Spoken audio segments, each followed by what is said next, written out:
Mr. Chiulli, this is a great pleasure for me that you accepted my invitation for this Zoom conference, and you are a special guest in the Csisztu Sport Cast in my program.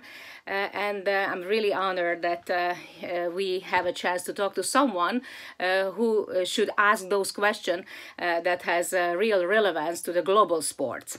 In your position, it's not just that you're a doctor of science, but you're obviously a person who is really have the overlook of the sporting world, since you're a president of the Global Association of the International Sports Federation. You're also the president of SportAccord. You're also the first man, the president of the Association of IOC recognized International Sports Federation, and you're also the first man of the International Powerboating Federation and a member of the International Olympic Committee Sports and Active Society Commission. So basically, you have all the views of the international situation of the global sporting world at the moment. So thank you for accepting my invitation for this interview. And let me start with a question that now we can see some sort of a release of these very rigorous restrictions regarding to the coronavirus pandemic, European-wise and worldwide. And I'm really interested in your opinion and about your impression sitting in your office in Rome. What do you think about the sporting world now that is coming out of this 2 or 3 months freeze? How is it getting along in the sporting world? Is it coming to alive again? Well, first of all, allow me to thank you for the kind invitation, which I have accepted with great pleasure. And on behalf of the GAISF family, I would like to start by sharing my concern from the athletes and their families who have been affected by this global coronavirus pandemic. It has been a very turbulent time so far this year in the overall sporting world. And yes, of course, we all had to adjust our plans. Just to take a step back, our priority has always been the health and the welfare of our International Sport Federation and athletes. We are well aware that as lockdowns are lifted, as you said before, worldwide, there will be transitional phases when certain restrictions will be eased, and certainly we are monitoring those closely. At the moment, it is a very, very fluid and changeable situation, but hopefully there will be soon more certainty about how we can move on also in everyday life, and not just when we organize or attend large sport events. So this is an extremely challenging time for everyone, but sport has shown remarkable resilience.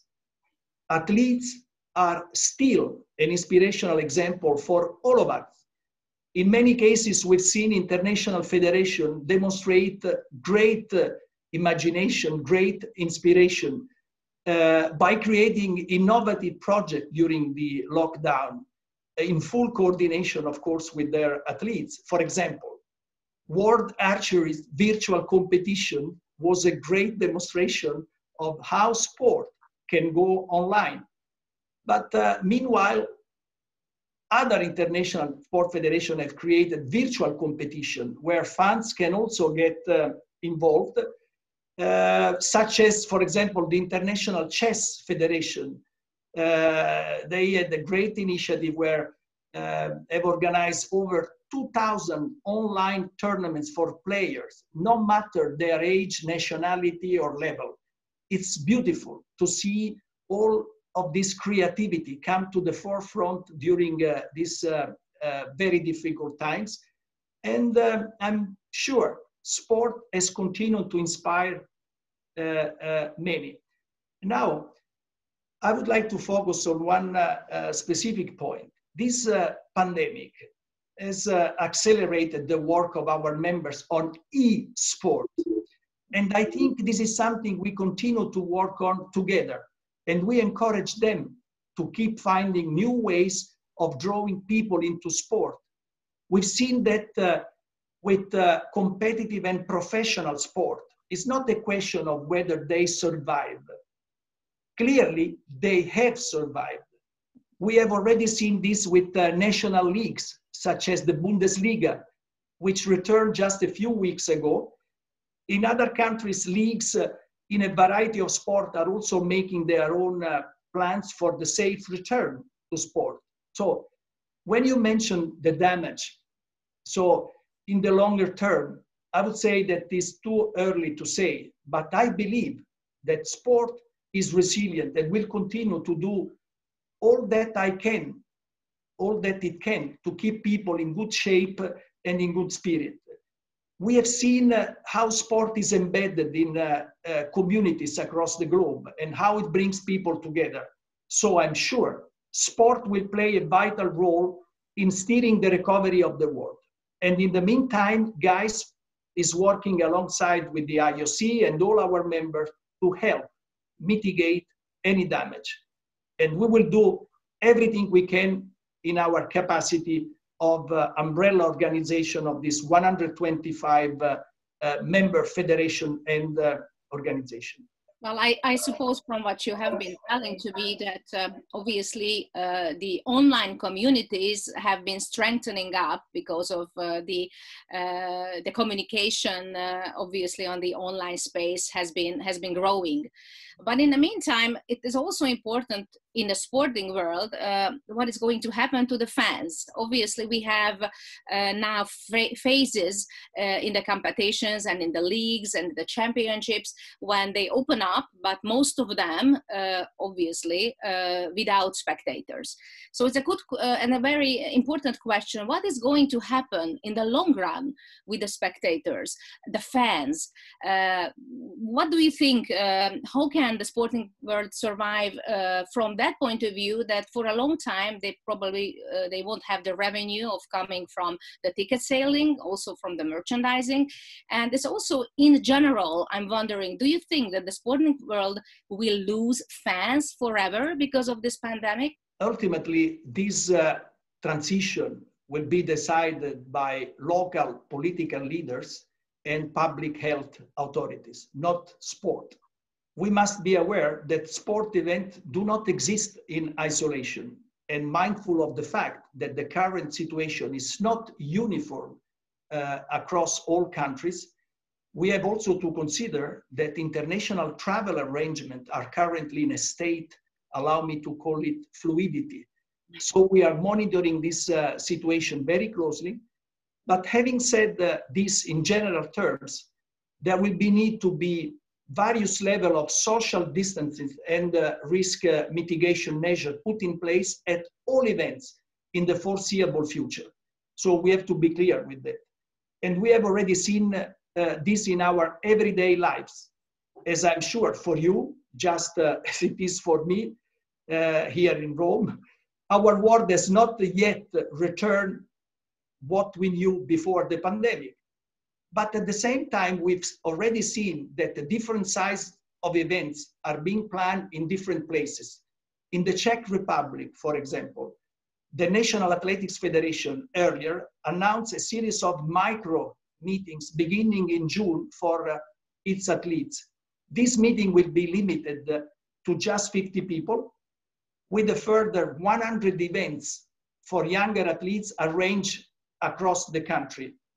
These phases will last as long as needed to ensure, again, the health and well-being of everyone involved in sport event. So when you mention, sport events, matches without spectators, I think it's very, very difficult to make a single generalization regarding the impact on international federation and so on. At this stage, dealing with hypotheticals would be premature. Okay, all right. I understand. Obviously, just it would be good to foresee something of these transitions, but obviously at the moment it's not really predictable. I can give you my opinion if you wish. I mean, I certainly. I mean, there are experts worldwide that are looking, at many ways that the COVID-19 could be treated and managed. And I'm sure a lot of positive things could happen and develop in the coming months. But as an organization, we will always give priority and adapt to protect the welfare and interest of our stakeholder and athlete, to ensure that they enjoy the best possible experience at our events. But look at what's already happened. You know, for example, the sport community is already coming up with innovative solution when you talk about fans, to engage fans in other ways. Take the Bundesliga team Borussia Mönchengladbach, who fill the stand of their stadium with 13,000 printed images of their fans for a small contribution. So the club was able to raise some revenues while helping fans to feel a part of the game despite being at home.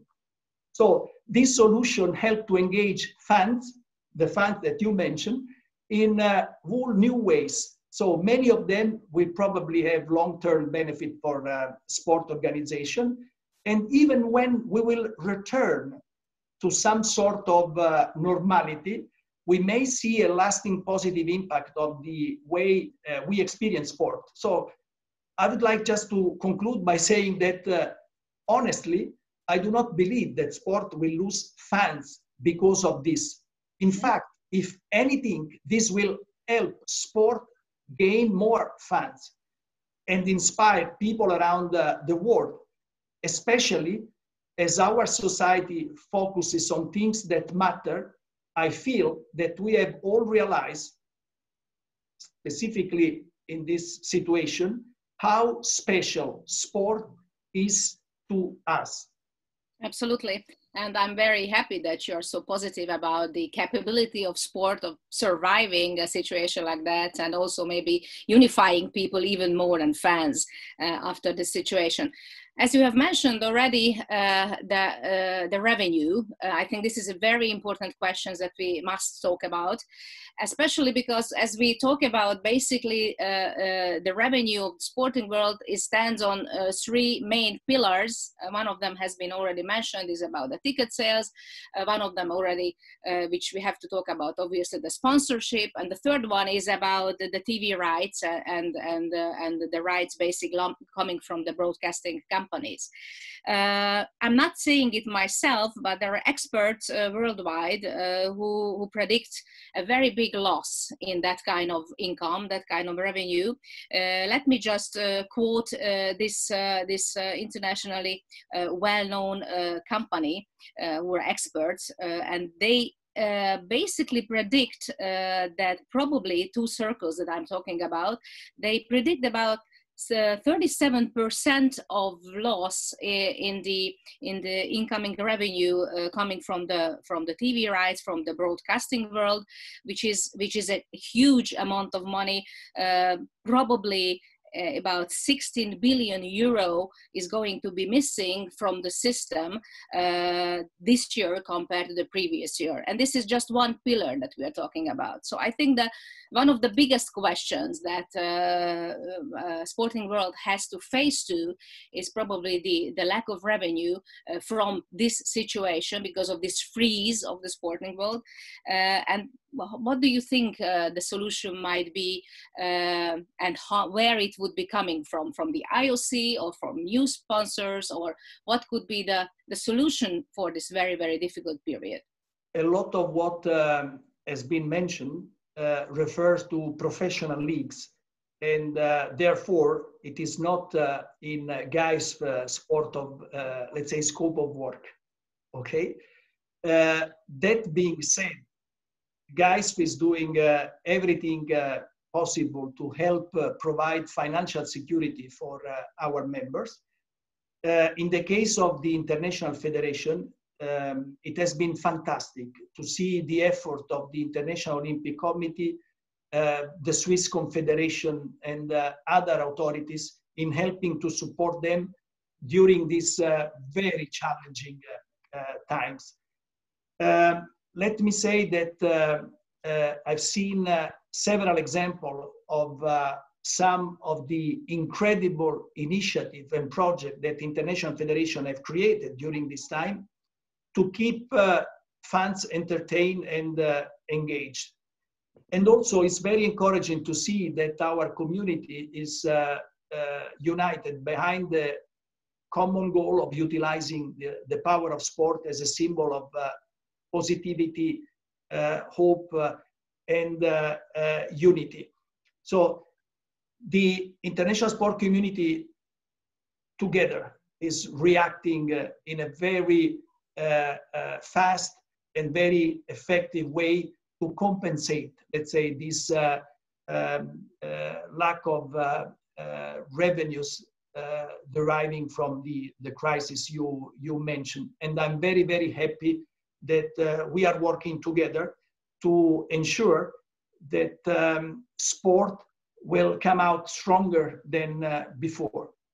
Well, obviously, IOC will also have a very important role in that. And if we talk about this situation, I know that already $150 million, I would say, financial aid package has been signed by the IOC probably about a couple of weeks ago.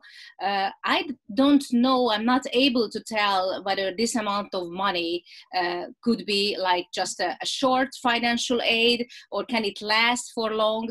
And obviously, because of the postponement of the Tokyo Olympic Games, which was supposed to be taking place this summer, and now we have it rescheduled for next summer, obviously that kind of revenue that would be coming from IOC after the Olympic Games for the international federations, that will also be postponed. So my question is that this extended period of time without this revenue coming in, how will help, or how the international federations will be able to do and survive this extended period without that kind of money?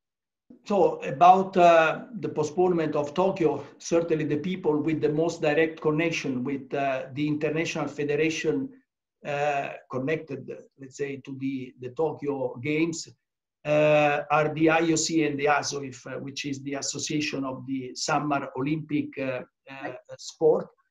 And they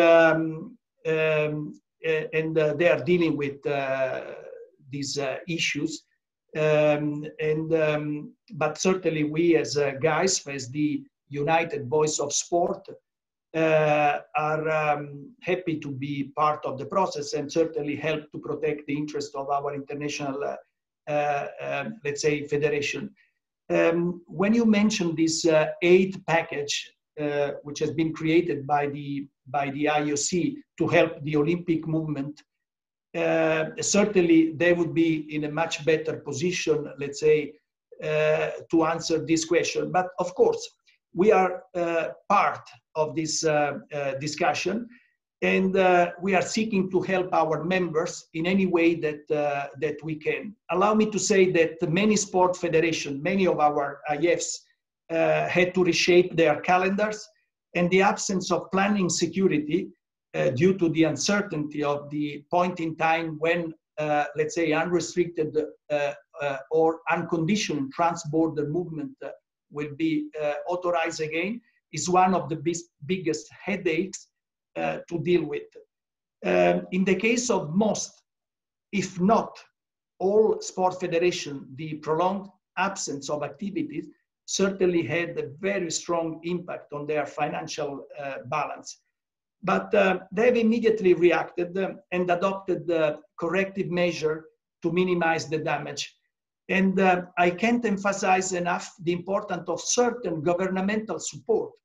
For example, the Swiss federal government and the cantonal authorities to allow the sport movement to continue playing its crucial role in society. And I mean, health-wise, you know, from the cultural viewpoint, social cohesion viewpoint, the educational role of sport, and why not the entertainment side, which is also nowadays very, very important. So over the last weeks and months, our IFs have strived to ensure the safety of their staff, who have remained committed mostly in smart work. to continuing to service the needs of their stakeholder during the suspension of the international events worldwide. And during this time, I've been really warmed by the gestures of solidarity and support that many IFs have received from inside, but allow me to say also from the outside the sport community. Let me just ask last question about the finances. Also, there are some other difficulties that we have to face too. Michael Payne, the former marketing director of IOC, when we had a chance to talk to him a couple of weeks ago, he said that he predicts that after the pandemic, a new era will come to the international sports, especially in Europe. He thinks that wages, salaries, really sometimes overpaid, has to be rethought. Maybe the international sporting world's clubs, professionals, has to think about the implementation of salary caps, just to have sort of a different kind of sharing of the revenues in the professional sport. He thinks there's a new era will be coming, and I'm really interested in your opinion, whether you agree with that or you have some sort of a different point of view on that. Well, I think the international sport landscape will have to be rethought, reconsidered, and we need to think seriously how to reform the reforms, in the sense that many things will change. We've seen that many of our IFs, they efficiently work at distance. So maybe they don't need to travel, all the stuff. They don't need to travel every day to go to the office. They can efficiently work and communicate in remote working. This requires a new way, a new relationship between the workers and the managers, because an element of trust, of mutual confidence have to be in place in order to certainly adapt to this new way of working. This will have certainly also a very positive impact on the environment. When we talk about sustainability, sustainable mobility means that we have to move, certainly when we have to, but not necessarily it has to be a nice to have, So we have all realized that many of our international trips and travels, let's say, can be optimized, for example. Right. And often to have, a couple of hours board meeting, we have to travel all around the globe. And with my federation, I've seen that it is very much efficient to do it, let's say, at a distance in digital. But this requires also a new way to prepare the meetings, a new way to be more focused. So to raise awareness, right, that more focus is required. But also we've seen, as far as the athletes are concerned, for example, that remote training is something that in certain sport discipline is working quite well. We have seen already at national levels that sport event can be organized, let's say, in a new way, of course, social distance, safety measures. And I'm confident that the use of technologies can help a lot to optimize the overall sport landscape, whether you are an athlete, whether you are a sport organizer, whether you are an international sport federation. Well, it's definitely true that the new digital era will create some new solutions and smart solutions, as you said, that can help later on and do things in a remote but smart way.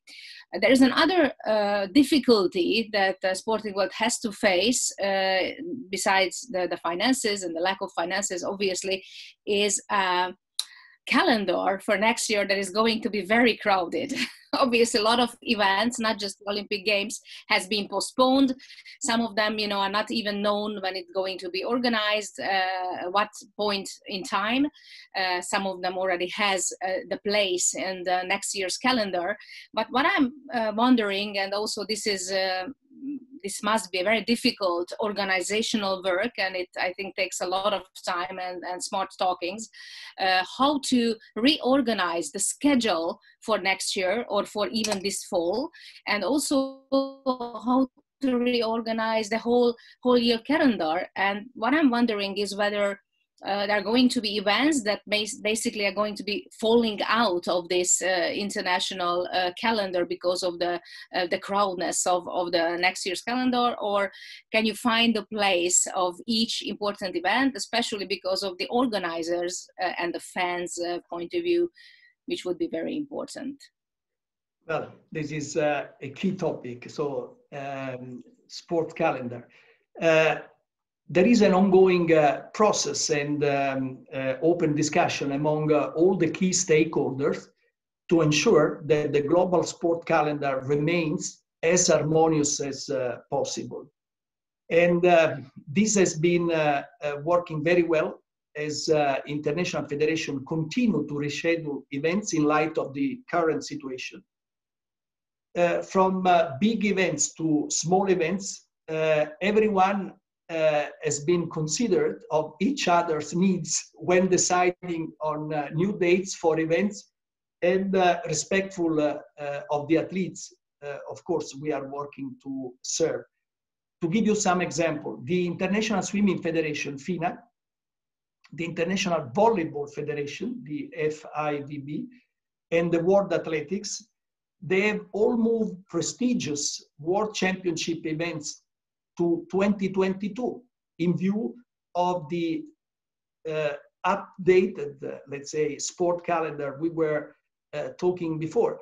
But in the meantime, we took all the appropriate steps to ensure that GAISF staff, for example, who is actually serving from remote, we are liaising with all our IFs, with the national governments, and to keep moving forward, certainly, to ensure that there will be an effective transition from when the situation, let's say, improve.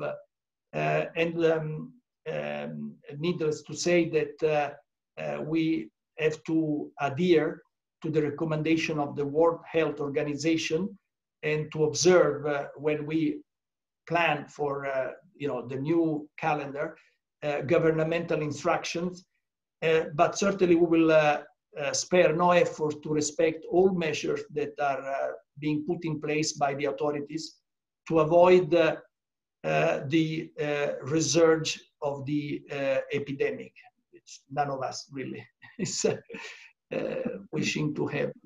Let's talk a little bit about, and I think a very important area also that relates to the sporting world.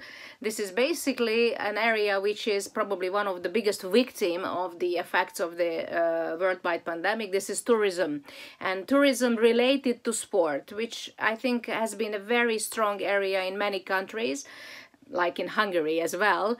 Lately, in the last couple of years, Budapest was sort of a melting point of all international events. We organized major events like the FINA World Championships, the Judo World Championship, Wrestling World Championship, not even talking about the huge success, the World Urban Games from last year. So my question is, what do you predict? What do you foresee about this kind of touristic relations that has a connection to sport? Sorry about that. So basically, do you think that this is going to be a difficult area because of the effects of the pandemic to have fans engaging again with sport and traveling with their favorite teams, or on the contrary, there is going to be a huge competition maybe between countries and cities in order to organize international events, in order to increase their touristic background? Well, thanks for this very good question about tourism and sport. I believe that tourism will come back strongly in the future, and sport will play a very important role in helping to promote tourism as well. Already Spain has confirmed that it will welcome foreign tourists from 1st July onwards, ending its 2 weeks quarantine policy. I believe this shows that countries are ready to welcome people in their countries if it is safe to do so. I know there is a strong appetite worldwide for international competition to resume, and for countries or cities wanting to host events. As always, this should be done if the health and well-being of all participants can be ensured.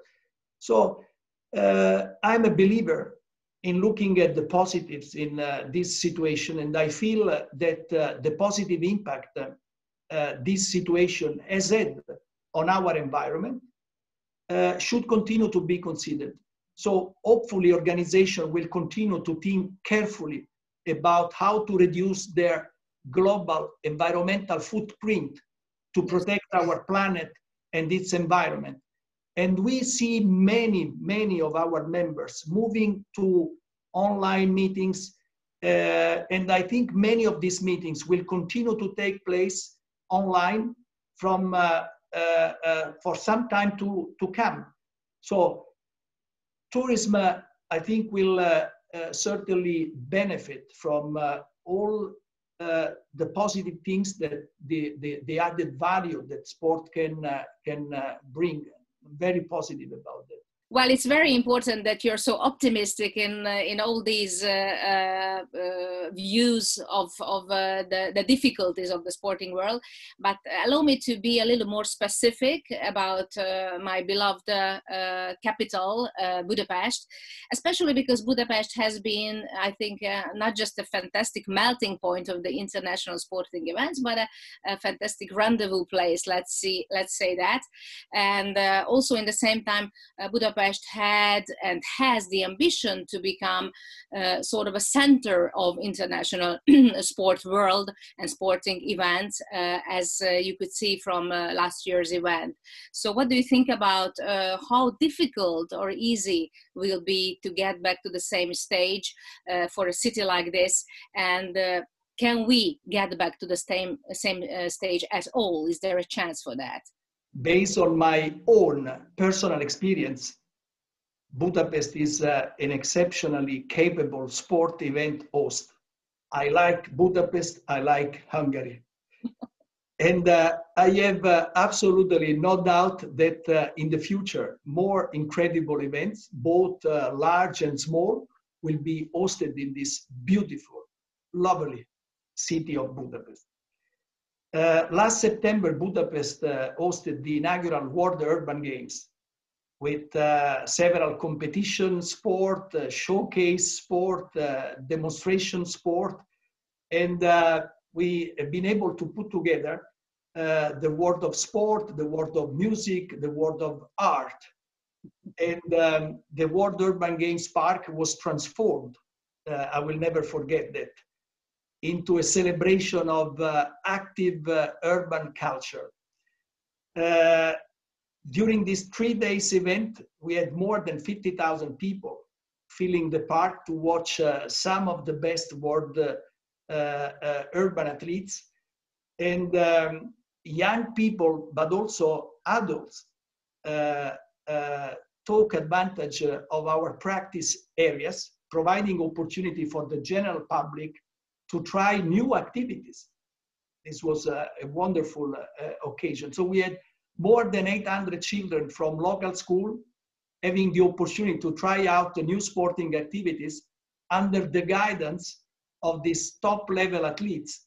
And I'm sure that this left them with a newfound inspiration for sport after this first-hand interaction with their role models. So sport was at the center of the games, but the link to street art and live DJs gave the event an authentic urban vibe that bound the event together and showed us that sport is much more than a competition. It is a lifestyle. And I conclude by saying that we've been delighted to have such a very positive feedback from our International Sport Federation, the media, and the athletes themselves. So I take the opportunity to thank the Budapest Local Organizing Committee, who did an outstanding job from start to finish in hosting what I define an unforgettable games. And we are now taking the time to debrief, to collect all feedback so that we can implement these key findings when it comes to looking ahead to the next edition of the World Urban Games. One last point. This was a very progressive multi-sport games event, which was proud to promote gender equality. There was an equal number of athletes from each gender and equal prize money across all sport. And this is something that we look to continue at future edition. So thanks Budapest, thanks Hungary.